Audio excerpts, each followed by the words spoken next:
नमस्कार दोस्तों, आप सुन रहे हैं सुनो कहानी। आइए आज सुनते हैं मुंशी प्रेमचंद की मनोवैज्ञानिक और सोचने पर मजबूर कर देने वाली कहानी, एक आंच की कसर। सारे नगर में महाशय यशोदानंद का बखान हो रहा था। नगर ही में नहीं, समस्त प्रांत में उनकी कीर्ति की जाती थी। समाचार पत्रों में टिप्पणियां हो रही थीं, मित्रों से प्रशंसापूर्ण पत्रों का तांता लगा हुआ था। समाज सेवा इसको कहते हैं। उन्नत विचार के लोग ऐसा ही करते हैं। महाशय जी ने शिक्षित समुदाय का मुख उज्ज्वल कर दिया। अब कौन ये कहने का साहस कर सकता है कि हमारे नेता केवल बात के धनी हैं, काम के धनी नहीं हैं। महाशय जी चाहते तो अपने पुत्र के लिए उन्हें कम से कम 20,000 रुपए दहेज में मिलते, उस पर खुशामद हाथे में। मगर लाला साहब ने सिद्धांत के सामने धन की रत्ती बराबर परवाना की और अपने पुत्र का विवाह बिना एक पाई दहेज लिए स्वीकार किया। वाह वाह, हिम्मत हो तो ऐसी हो, सिद्धांत प्रेम हो तो ऐसा हो, आदर्श पालन हो तो ऐसा हो। वाह रे सच्चे वीर, अपनी माता के सच्चे सपूत, तूने वो कर दिखाया जो कभी किसी ने ना किया था। हम बड़े गर्व से तेरे सामने मस्तक नवाते हैं। महाशय यशोदानंद के 2 पुत्र थे। बड़ा लड़का पढ़ लिख कर फाजिल हो चुका था, उसी का विवाह तय हो रहा था और हम देख चुके हैं बिना कुछ दहेज लिए। आज का तिलक था। शाहजहांपुर स्वामी दयाल तिलक लेकर आने वाले थे। शहर के गणमान्य सज्जनों को निमंत्रण दे दिए गए थे।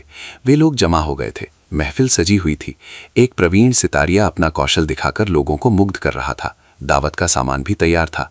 मित्रगण यशोदानंद को बधाइयां दे रहे थे। एक महाशय बोले, तुमने तो कमाल कर दिया। दूसरे, कमाल ये कहिए कि झंडे गाड़ दिए। अब तक जिसे देखा मंच पर व्याख्यान झाड़ते ही देखा। जब काम करने का अवसर आता था तो लोग दुम लगा लेते थे।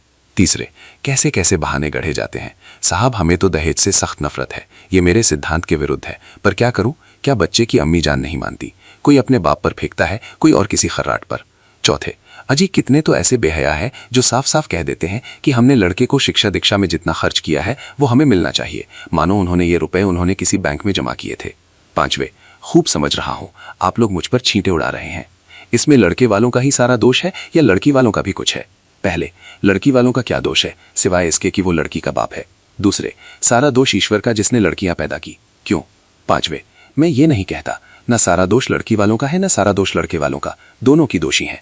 अगर लड़की वाला कुछ ना दे तो उसे ये शिकायत करने का कोई अधिकार नहीं है कि डाल क्यों नहीं लाए, सुंदर जोड़े क्यों नहीं लाए, बाजे गाजे पर धूमधाम के साथ क्यों नहीं आए, बताइए।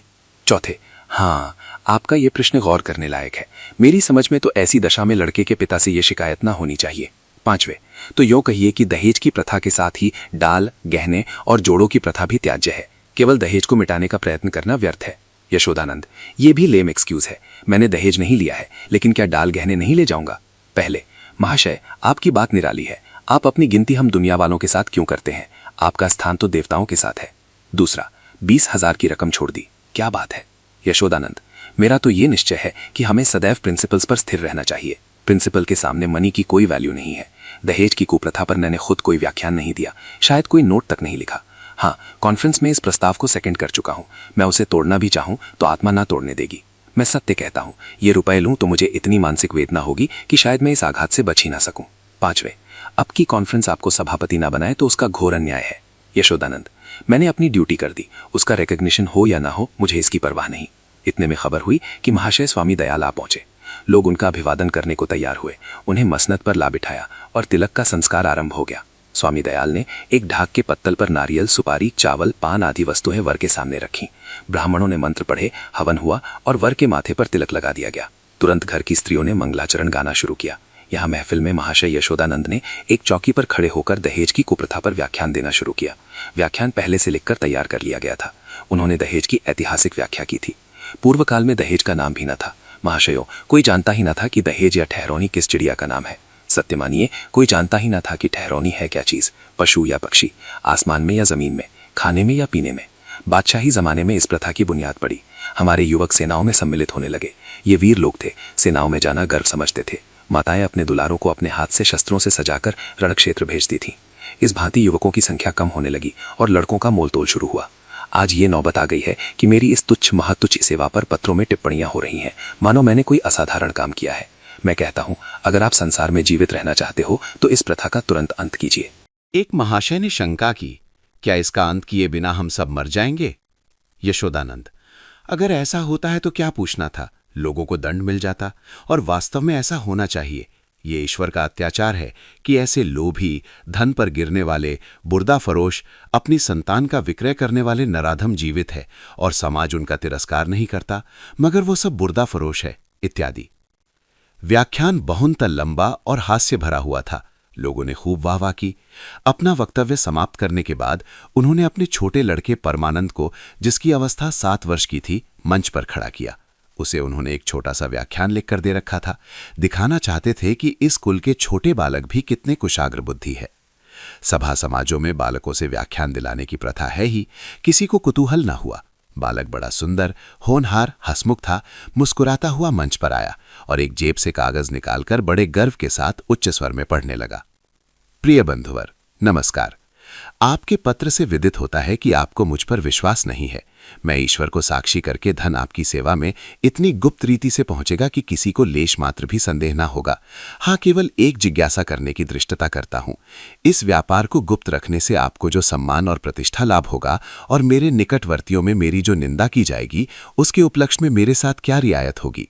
मेरा विनीत अनुरोध है कि 25 में से 5 निकालकर मेरे साथ न्याय किया जाए। महाशय यशोदानंद घर में मेहमानों के लिए भोजन परसने का आदेश करने गए थे। निकले तो ये वाक्य उनके कानों में पड़ा, 25 में से 5 मेरे साथ न्याय किया कीजिए। चेहरा फक हो गया। झपट कर लड़के के पास गए, कागज उसके हाथ से छीन लिया और बोले, नालायक, ये क्या पढ़ रहा है? ये तो किसी मुवक्किल का खत है जो उसने अपने मुकदमे के बारे में लिखा था। ये तू कहाँ से उठा लाया? शैतान, जा वो कागज ला जो तुझे लिख कर दिया गया था। एक, महाशय, पढ़ने दीजिए। इस तहरीर में जो लुत्फ है वो किसी दूसरी तकरीर में ना होगा। दूसरे, जादू वो जो सिर चढ़ के बोले। तीसरे, अब जलसा बर्खास्त कीजिए, मैं तो चला। चौथे, यहां भी चल तुए। यशोदानंद, बैठिए बैठिए, पत्तल लगाए जा रहे हैं। पहले, बेटा परमानंद, जरा यहां तो आना। तुमने ये कागज कहां पाया? परमानंद, बाबूजी ही तो लिखकर अपने मेज के अंदर रख दिया था। मुझसे कहा था कि इसे पढ़ना।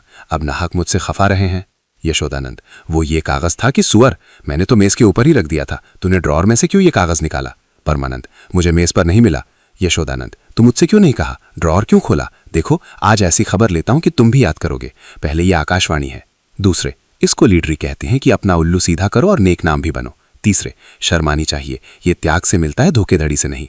चौथे, मिल तो गया था पर एक आंच की कसर रह गई। पांचवे, ईश्वर पाखंडियों को यूं ही दंड देता है।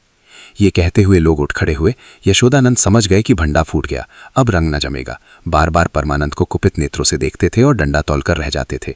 इस शैतान ने आज जीती जिताई बाजी खो दी। मुंह में कालिख लग गई, सिर नीचा हो गया, गोली मार देने का काम किया है। उधर रास्ते में मित्रवर्ग यूं टिप्पणियां करते जा रहे थे। एक, ईश्वर ने मुंह में कैसी कालिमा लगाई कि हयादार होगा तो अब सूरत न दिखाएगा। दूसरा, ऐसे ऐसे धनी मानी विद्वान लोग ऐसे पतित हो सकते हैं, मुझे यही आश्चर्य है। लेना है तो खुले खजाने लो, कौन तुम्हारा हाथ पकड़ता है? ये क्या कि माल चुपके चुपके उड़ाओ और यश भी कमाओ। तीसरा, मक्कार का मुंह काला। चौथा, यशोदानंद पर दया आ रही है। बेचारे ने इतनी धूर्तता की, उस पर भी कलई खुल ही गई, बस एक आंच की कसर रह गई। आप सुन रहे थे मुंशी प्रेमचंद की कहानी एक आंच की कसर। ये कहानी हमें ये समझाती है कि कभी कभी जिंदगी में एक छोटी सी बात, एक मामूली सी ठेस इंसान के भीतर ऐसी आग छोड़ जाती है जो रिश्तों और समझदारी दोनों को जला देती है। एक आंच की कसर अहंकार और आत्मसम्मान के उस टकराव की कहानी है जहां इंसान सही गलत से ज्यादा अपनी चोट को बड़ा मानने लगता है। प्रेमचंद हमें याद दिलाते हैं कि हर आग बाहर से नहीं लगती, कुछ आगें मन के भीतर सुलगती हैं और अगर समय रहते बुझाई ना जाएं तो पूरी जिंदगी को राख कर देती हैं। अगर इस कहानी ने आपको अपने भीतर झांकने पर मजबूर किया हो तो लाइक करें, कमेंट में लिखें, अहंकार ही सबसे बड़ी आंच है। और ऐसी ही गहरी सच्ची कहानियों के लिए सुनो कहानी को सब्सक्राइब करना ना भूलें। धन्यवाद।